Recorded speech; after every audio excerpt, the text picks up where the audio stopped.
Capítulo 6. El sexto sentido. 1. Contemplación. Imagina la siguiente trama de una serie televisiva. En la cumbre del G20 de Berlín, un atentado con drones cargados de explosivos devasta el centro de conferencias. La organización detrás del ataque, una red terrorista internacional conocida como Ojo de la Tormenta, busca sembrar el caos geopolítico y debilitar gobiernos clave. Las agencias de inteligencia de varios países acuerdan formar un comando antiterrorista denominado Grupo Especial de Respuesta Global, GERG. Seleccionan para esa unidad de élite a Vinny, Lena, Nat y Duke, por su combinación única de sus habilidades, experiencia y tenacidad en situaciones extremas. Cada uno aporta una perspectiva diferente al equipo, formando un conjunto letal capaz de enfrentarse a amenazas globales. Vincent DeMarco, Vinny, tras su retirada del ejército, ganó notoriedad por su participación en misiones encubiertas, siendo un lobo solitario implacable. Su lealtad es inquebrantable, pero su carácter violento y orgulloso lo coloca constantemente en situaciones peligrosas. Elena Morales, Lena, se destacó como médica voluntaria en zonas de conflicto, siendo la primera en responder en emergencias humanitarias. Su capacidad para mantener la calma bajo presión y su valentía en situaciones críticas la convirtieron en un recurso invaluable. Además, su conocimiento médico y habilidades quirúrgicas la hacen esencial en operaciones clandestinas. Natalia Serrano, Nat, se ganó la reputación de ser la mejor espía en el mundo del crimen organizado y la inteligencia. Su perspicacia y encanto, su habilidad para infiltrarse, su red de contactos en los bajos fondos y su destreza en el combate cuerpo a cuerpo la hacen esencial para obtener información vital. Duncan Harrington, Duke, es un veterano mercenario con un historial en operaciones clasificadas. Sus tácticas astutas, su capacidad para adaptarse a cualquier entorno y sus habilidades para la eliminación de objetivos lo convierten en un activo clave. Pero su falta de escrúpulos hacen de él un aliado poco confiable. Investigando los restos del atentado, el GERG descubre indicios de lavado de dinero vinculado a figuras gubernamentales influyentes. Mientras Vinny sigue el rastro de un sospechoso por las calles de Berlín, Lena trata a un superviviente que menciona un nombre clave. Nat penetra en redes cibernéticas y Duke, infiltrado como mercenario, obtiene información en una operación encubierta. La red los conduce a un encuentro clandestino en una mansión en los Alpes suizos, donde se revela que Ojo de la Tormenta es solo un peón en un juego de poder mucho más grande. La mansión de los Alpes es solo el principio. Descubren que el lavado de dinero financia una inteligencia artificial ubicada en una isla remota del Pacífico. Colaboran con un antiguo enemigo, un hacker desencantado, para infiltrarse y desactivar la inteligencia artificial. Sin embargo, esta evoluciona mostrando la capacidad de manipular gobiernos y desencadenar crisis sin intervención humana, planteando la amenaza de un nuevo orden mundial sin control humano. En el último capítulo de la serie, Nat, desencantada con la humanidad, revela ser un agente doble. Vinny cae en servicio y Duke desaparece en las sombras. El equipo se desmorona, mientras Lena se dispone a dar la vida por salvar el mundo. Los seguidores de la serie experimentarán distintos sentimientos hacia cada uno de sus personajes. Puesto que se trata de una ficción, probablemente el más resolutivo sea quien atraiga mayores simpatías. También es posible que el sentimiento venga motivado por la afinidad temperamental. Los más proactivos se sientan identificados con Vinny y los amantes del riesgo con Nat. Los viejos rockeros se sientan atraídos por Duke y los más sensibles por Lena. Pero si superamos esa actitud superficial evasiva o narcisista autoproyectiva y les dirigimos una mirada libre de todo interés, el sentimiento que provoca cada personaje cambia. Ya no son decisivos sus habilidades, su liderazgo, su papel o su desenlace. Sentimos cuánto se aproxima cada uno al ideal de persona que encontramos en nuestro subconsciente. Adoptamos una actitud interesada hacia las personas y las cosas cuando las percibimos como medios para alcanzar nuestros fines. Los animales solo tienen actitudes interesadas porque conocen la realidad en cuanto afectante. Los hombres, en cambio, somos capaces de interesarnos de forma desinteresada, cuando nuestros intereses se centran por entero en el objeto. Contemplar es mirar con un interés desinteresado. Interés porque supera la superficialidad de la mera evasión. Desinteresado porque no busca ninguna utilidad material o afectiva. Este tipo de mirada no es propia de una comedia o un thriller, pero sí de una obra de teatro o una tragedia. Y aún más es la característica de las relaciones personales reales, de vecindad, de amistad, familiares, etc. La contemplación es una mirada desinteresada. No busca el análisis o el uso. Reconoce que el objeto contemplado posee un valor en sí mismo. Percibe una cosa que resplandece por encima de su coseidad, de sus cualidades materiales.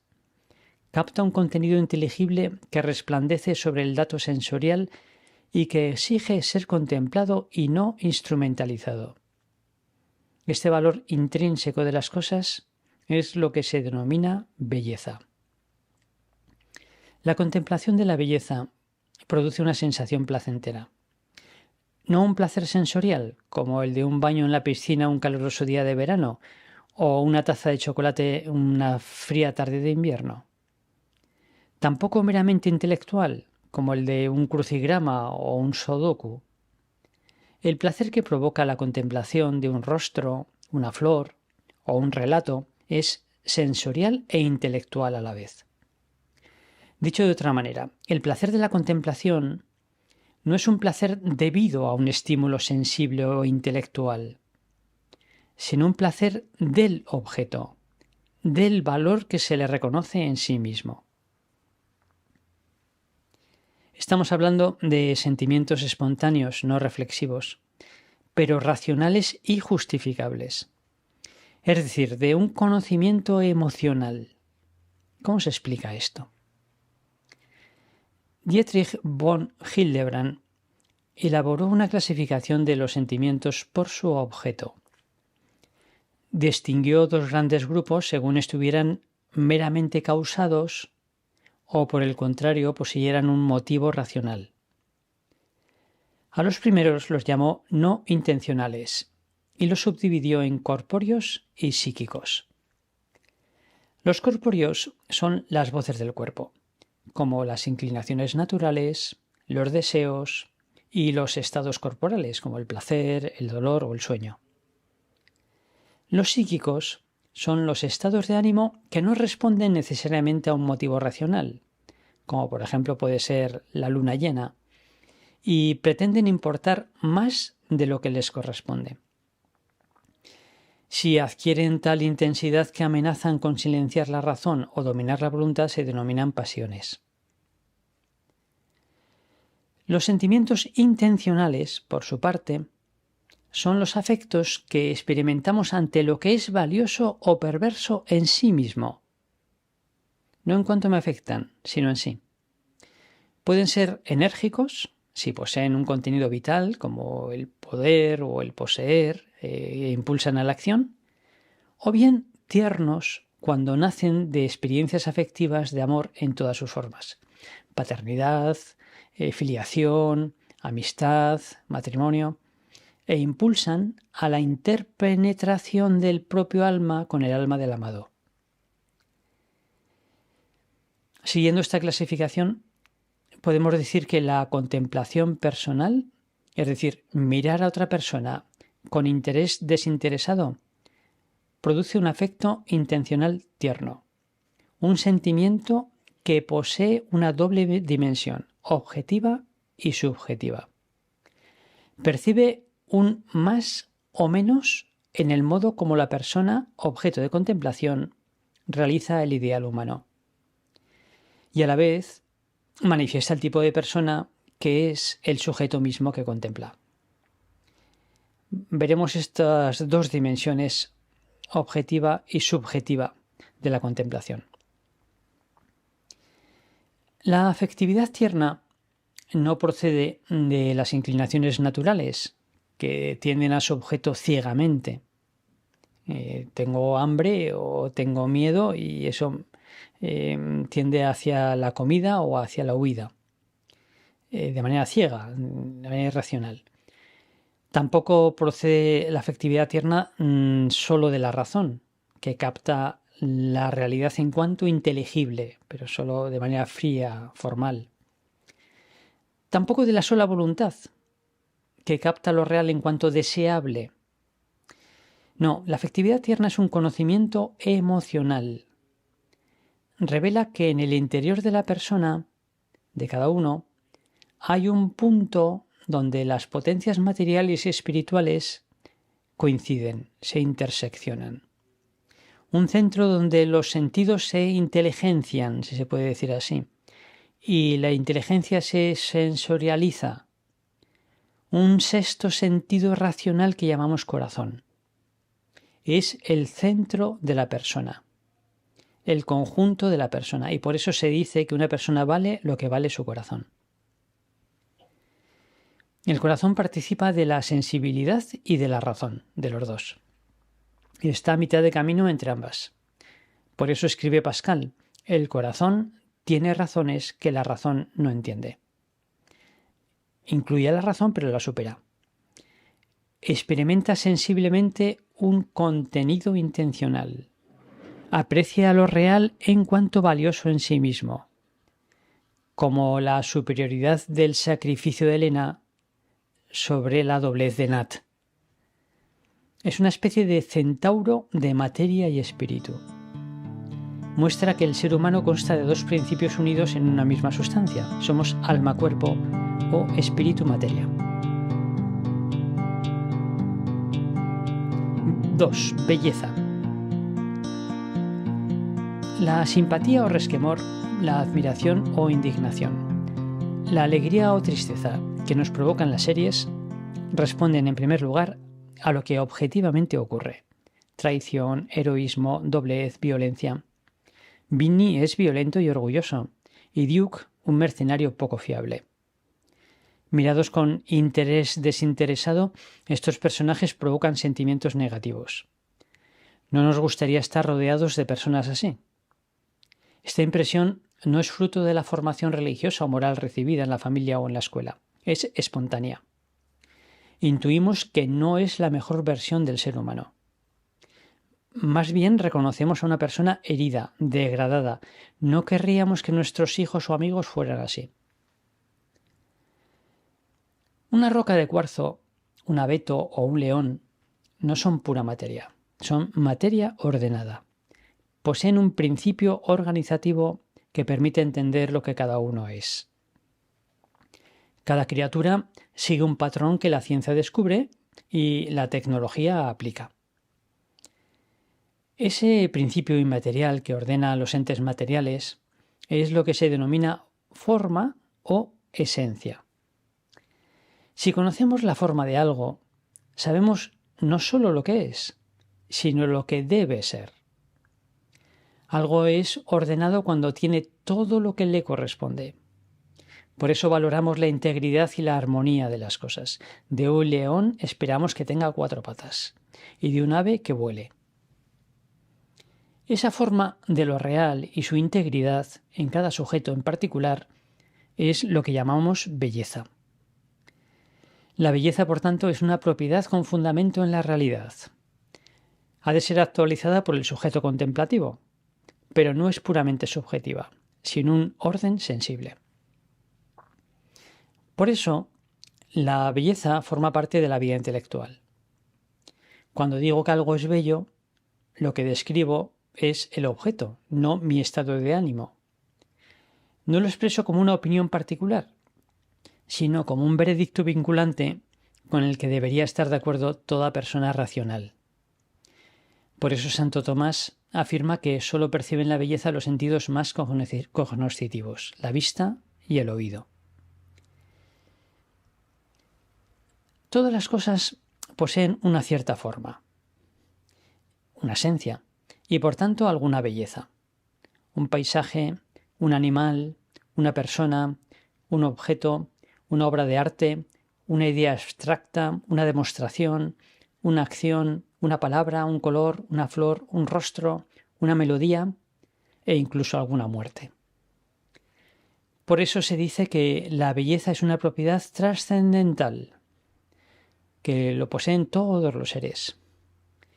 Pero por su contenido intencional se puede establecer una jerarquía de bellezas según dos criterios: el valor de la forma de cada cosa y la perfección con que la realiza.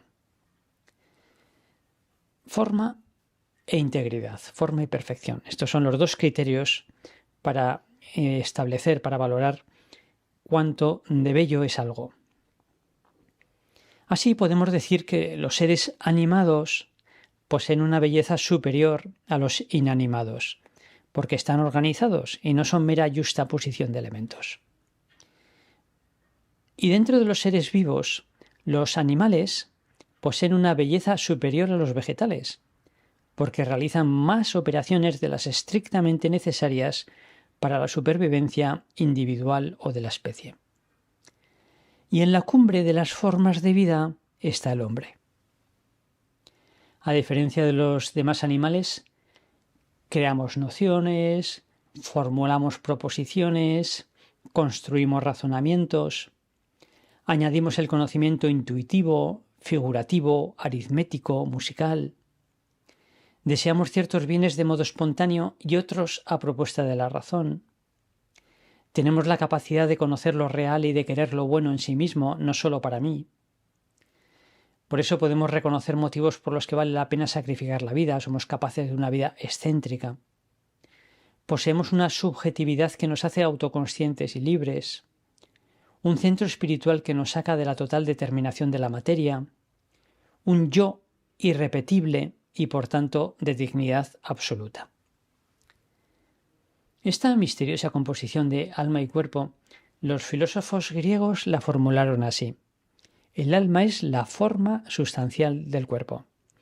Es decir, hace del cuerpo humano un tipo especial de materia, no solo organizada, ni solo sensible, sino espiritualizada. Esta unidad de materia y espíritu hace del ser humano el misterio más bello de la creación. No sabemos lo que es la materia, no está compuesta como un muro de ladrillos, sino que su estructura básica es energía. No sabemos lo que es un espíritu puro, es decir, una razón y una voluntad no mediada por un cuerpo. Aún más misterioso es un alma-cuerpo, que une la dimensión material y la espiritual. Esta doble dimensión del hombre hace que también posea un doble tipo de belleza.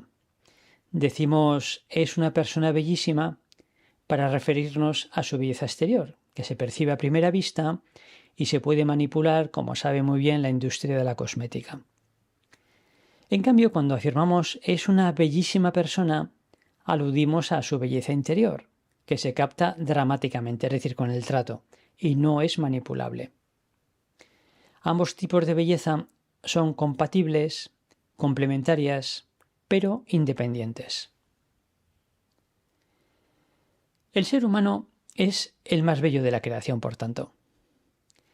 Por eso las historias nos gustan más que los reportajes de animales. Los pueblos guardan memoria admirada de sus más importantes antecesores, fundadores, inventores, literatos, artistas, políticos, deportistas. Se les dedican calles, se les levantan monumentos, se escriben sus biografías. También recordamos con veneración sucesos singulares cargados de un valor intrínseco. Momentos estelares de la humanidad es uno de los libros más populares de Stefan Zweig.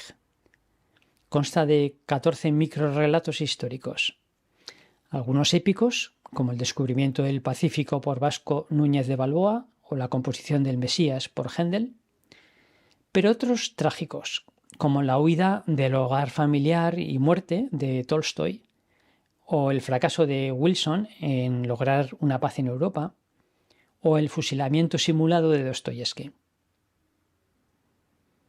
Sin embargo, como ya vieron los griegos, conviene distinguir entre dos tipos de acciones humanas. Actos de tipo instrumental, como trabajar o comer, que no realizo con todo el ser, y relaciones en las que otro yo, es decir, un tú, me sale al encuentro, reconoce en mí alguien de dignidad absoluta y correspondo de la misma manera. Esta relación yo-tú solo nace con un acto de todo el ser. Y precisamente en ese decir tú, llego a ser yo. Lo llamamos amor. Las ciencias del hombre concluyen que el amor es el fin de la vida, el acto superior del ser humano. La voluntad lo desea como el mayor bien, y el corazón lo percibe como la realidad más bella sobre la faz de la tierra. Verdad, bondad y belleza testimonian que el ser humano es un homo amans. Esta es la verdadera esencia o forma del hombre, un homo amans, un ser amante. El amor constituye el criterio último por el que juzgamos que alguien realiza en mayor o menor medida el ideal de persona. La compasión y el sacrificio de Helena, en la serie que comentamos, es el motivo por el que nos causa admiración y la valoramos por encima de los demás personajes de la serie. En plena dictadura del relativismo, la contemplación, la belleza y el corazón se revelan como los últimos disidentes, los resistentes. Su carácter híbrido, corporal y espiritual al mismo tiempo les otorga mayor resistencia a la ideología. Se cuenta que cuando Galileo se vio obligado a negar la visión heliocéntrica del mundo, añadió: Epur se mueve, a pesar de todo se mueve la Tierra. Que hoy podríamos parafrasear frente al dogma relativista: Epur esplende. A pesar de todo, cada persona está envuelta en una luminosidad propia y distinta. 3. El corazón. Los sentimientos psíquicos están por debajo de la libertad. El miedo o la envidia se padecen involuntariamente. En cambio, los sentimientos espirituales están por encima de la libertad. No basta con desearlos. En la esfera moral, la voluntad es la facultad más importante. En la cognitiva es la inteligencia. Sin embargo, la afectividad espiritual no está al alcance de la inteligencia ni de la voluntad.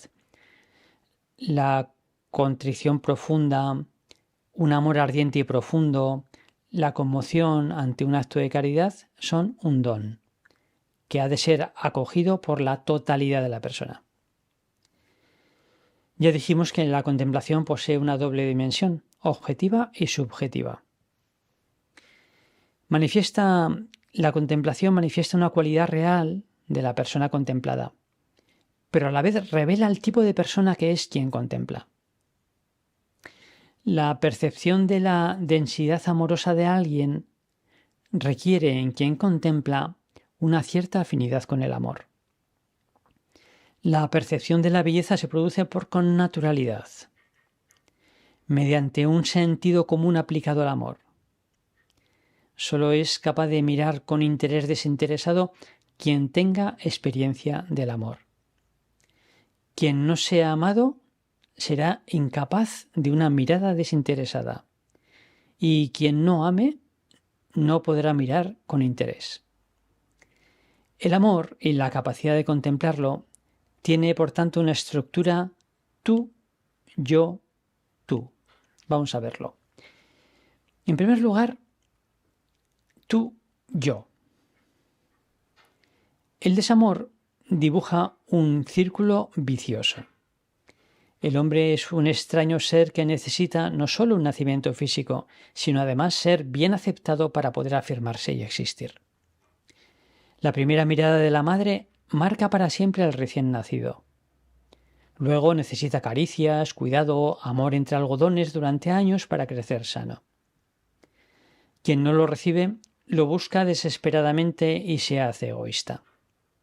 En un colegio es fácil reconocer al niño con carencias afectivas porque busca llamar la atención.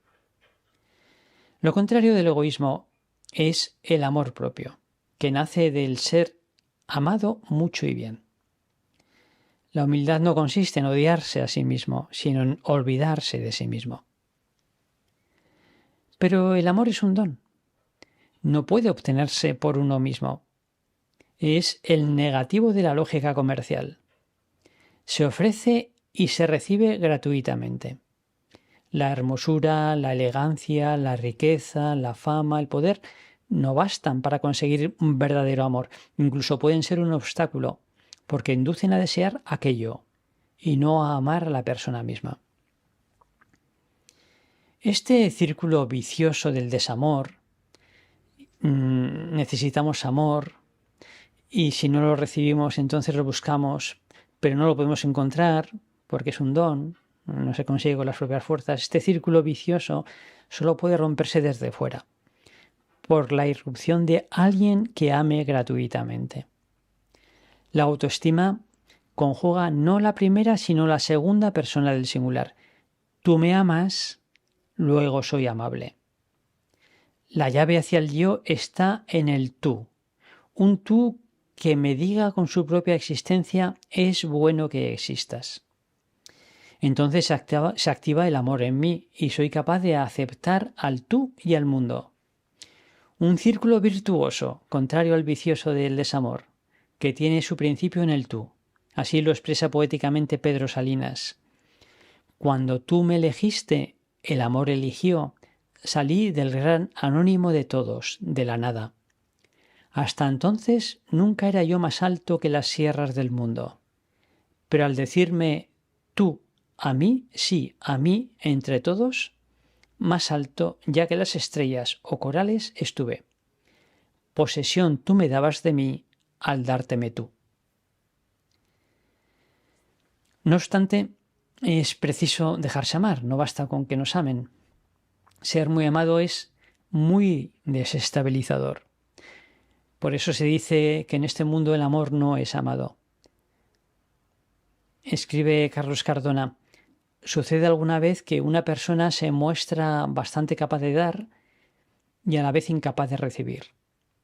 No solo no pide nada, sino que incluso no acepta don alguno, no quiere nada que no le sea rigurosamente debido.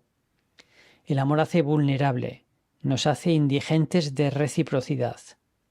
Esa persona estaría manifestando un desordenado amor propio. Como escribió Nietzsche, uno de los ídolos de la posmodernidad, el soberbio es rebelde al amor, no se deja querer. Bien, esta es la primera dimensión de la estructura del amor. Un tú que me ama, un tú que genera un yo, una autoestima. Y la segunda dimensión es ese yo que se sabe amado y, por tanto, se vuelve capaz de amar. El yo-tú.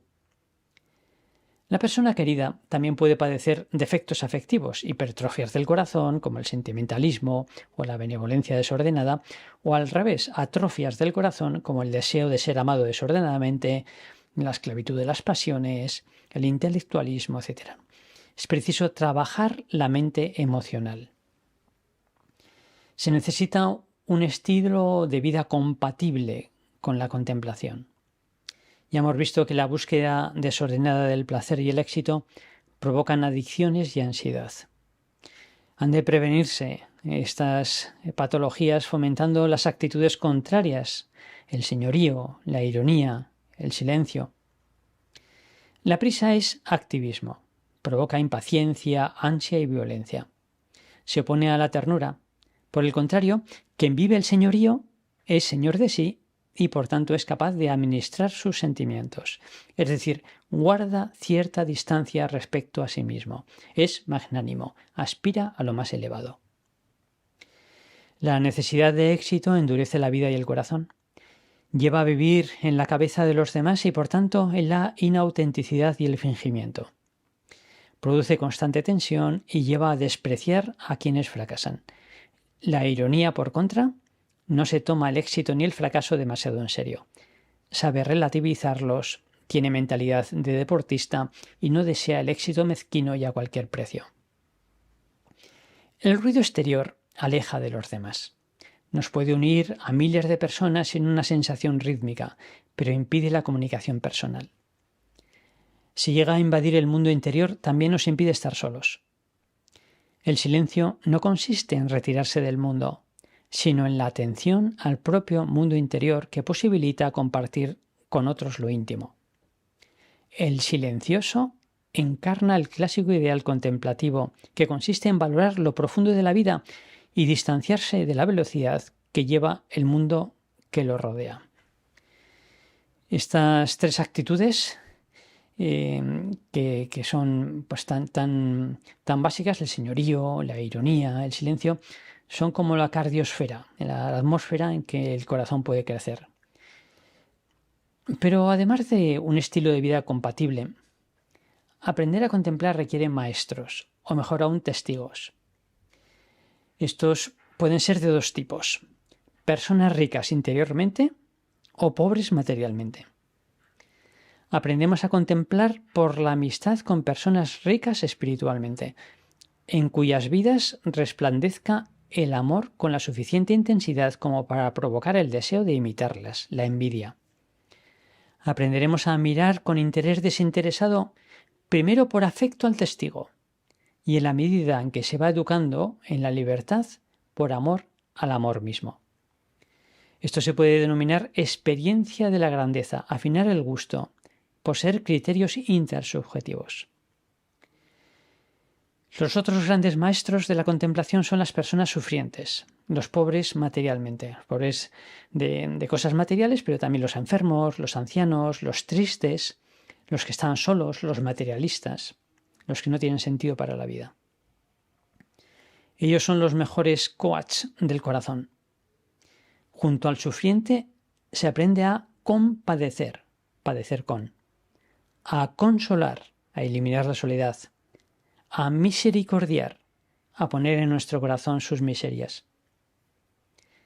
El hipotético programa de una academia de contemplación debería cursar su primer año en Calcuta, el segundo en una institución de caridad occidental y el tercero en el propio ambiente.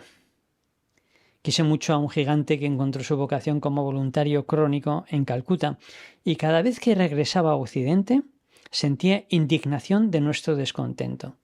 Pero con el tiempo llegó a mirar al Homo consumens con los mismos ojos de misericordia con que en Calcuta atendía al leproso. La novela El idiota de Dostoyevsky narra la historia del príncipe Miskin que dedica su vida al servicio de la belleza pura. Natasha, que es la mujer de éxito en San Petersburgo, se enamora de él, pero al conocerle realmente se aleja para no hacerle daño, porque no tiene ni mucho menos la pureza moral del príncipe. Y se despide diciéndole: adiós, príncipe, es la primera vez que he visto a un hombre. Acabamos. Fue Rick quien empujó a Elsa a subir al avión que lo separaría definitivamente en Casablanca. El amor auténtico así lo exigía, pero Rick supo ver con claridad que lo compartido entre ambos permanecería eternamente en sus corazones. Siempre nos queda París, dirá. Aquellos momentos en los que la compenetración fue total en París y tenían sensación de libertad, siempre permanecen. Este mítico final de la película Casablanca condensa todo lo tratado en este capítulo. Siempre nos queda la belleza.